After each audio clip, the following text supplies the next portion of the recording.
Hey everyone, welcome back to the Frosting Arts channel. So I'm going to show you today how to take care of your stencils.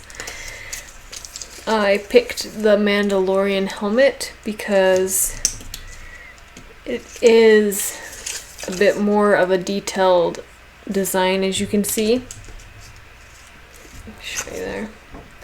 There are a lot of pieces that are free floating that can get snagged and bent or torn. Throughout this whole thing, you have a lot of pieces that are very fine details. As you can see here. So I'm going to talk with you about how I take care of my stencils. When you frost, I'll have more tutorials about that, and we also have our classes that you can take that explain a little bit more on exactly how to frost with your stencils.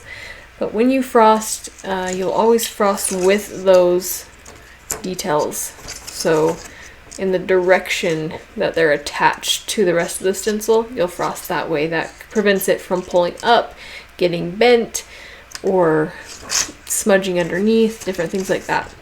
Once you're done frosting, you have two options. One option would be to clean these right away. If I have enough time, I will actually clean my stencils between layers. So when I frost this, I'll turn my little fan on to blow on my icing, and then I'll go clean this immediately. If I am in a rush, then sometimes I will set it off to the side, like you can see on this one. I left the icing on this one specifically to show you guys.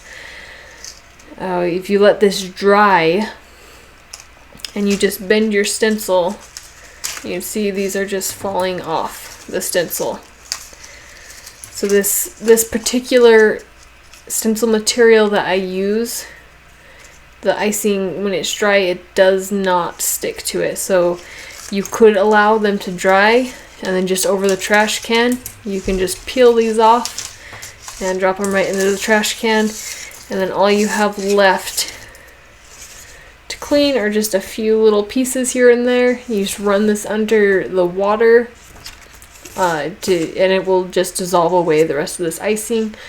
You can use some hot soapy water to sanitize these before you store them, different things like that.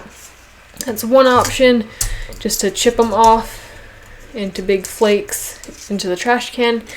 If you do clean them immediately, then when you're done frosting your toppers, then they're just ready to be packaged up again and put away and stored.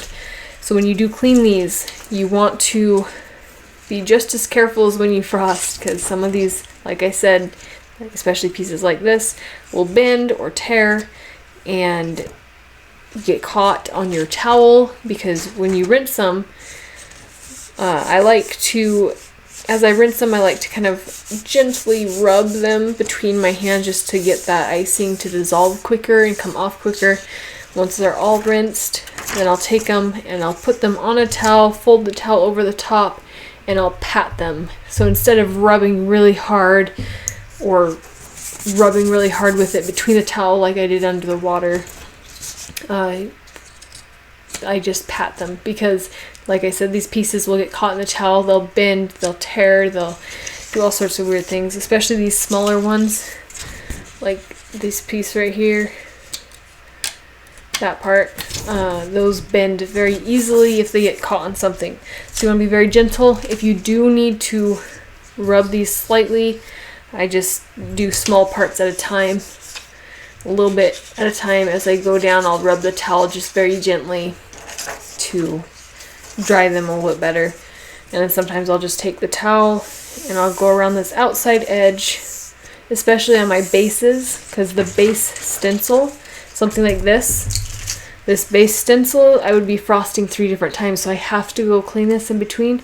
These ones, you do not have to be as careful depending on the design. So something like this, these type of corners right here might get caught on a towel and bend a little bit, so you just gotta be careful the direction that you're rubbing it between your hands in the towel.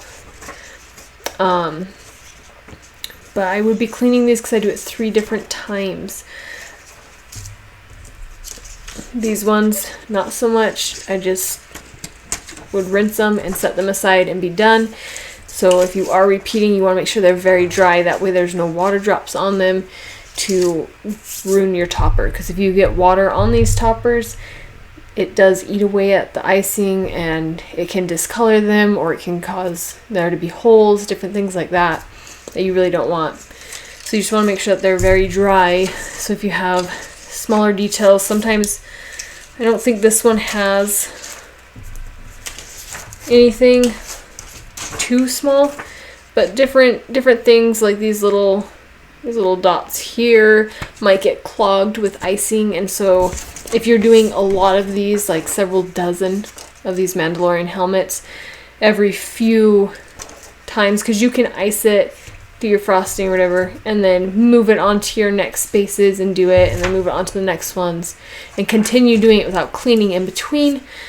So you just get to a certain point where you would want to stop and clean and unclog. Little details like this little area here would probably get clogged after maybe 4 moves. You'd go clean it, make sure it's very dry before you come back and set that on your next topper. Other than that, there's not really much more to the stencil care. You just want to be careful, be aware of the direction that you are pushing your towel against them so it doesn't get caught, or when you're rubbing them under the water, different things like that. Just be aware of where the fine details are or the free floating parts of the stencil are. That way you aren't bending them. If they do get bent, usually, majority of the time, they're very easy to bend back.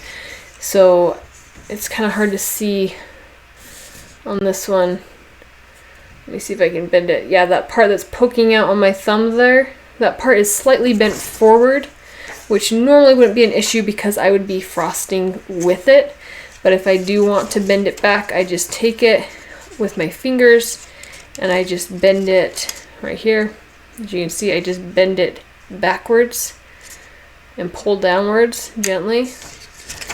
And sometimes you can just take your fingernail and run it along the opposite side that it's bending, and then it will flatten it out. That way it lays flat on your table again. So there's different tricks like that. If it does get bent, it's not the end of the world. You can try and bend it back. Most of the time they do bend back. As long as you are careful when you are cleaning and drying these, then it shouldn't be bent too badly and you can just bend them right back. If something does happen to your stencils, like you tear off a detail that is important, because there are some details that aren't necessary for the design to turn out correctly. Like on my rose stencil set, when I was weeding it off of my sticky mat, when I first cut it on my own personal set, I accidentally tore off a piece. And so all of my frosted roses since then on that particular rose have been missing that little tiny detail, and it wasn't really necessary for the whole design. So I didn't worry about it. And no one has ever even noticed that one little tiny detail is missing. So if it's something like that, it's not noticeable, just keep doing your thing. If you have a stencil where a really important part does tear or break or bend to the point where you can't bend it back, just contact me and I will jump right on it and send out a new stencil for you, a replacement stencil. And we have started coming out with SVG files as well, so if you have something like that happen and you need to replace it and you have a way of cutting out your own stencils, just let me know and I'll just send that SVG stencil over to you and you can cut it out. So these do have kind of a lifetime warranty type thing where you just contact me and I'll get you covered. So yeah, that's it for basically your stencil care. You can either let it dry and chip it off or clean them immediately. And I just store these in envelopes in a filing cabinet, and I just have the envelopes labeled. That way it's easy just to kind of flip through the envelopes and find the exact stencil set I'm looking for. But yeah, that's basically it. I hope that helps you guys keep your stencils nice and working. If not, let me know and I'll help you out. Thanks for watching. We'll see you in the next video.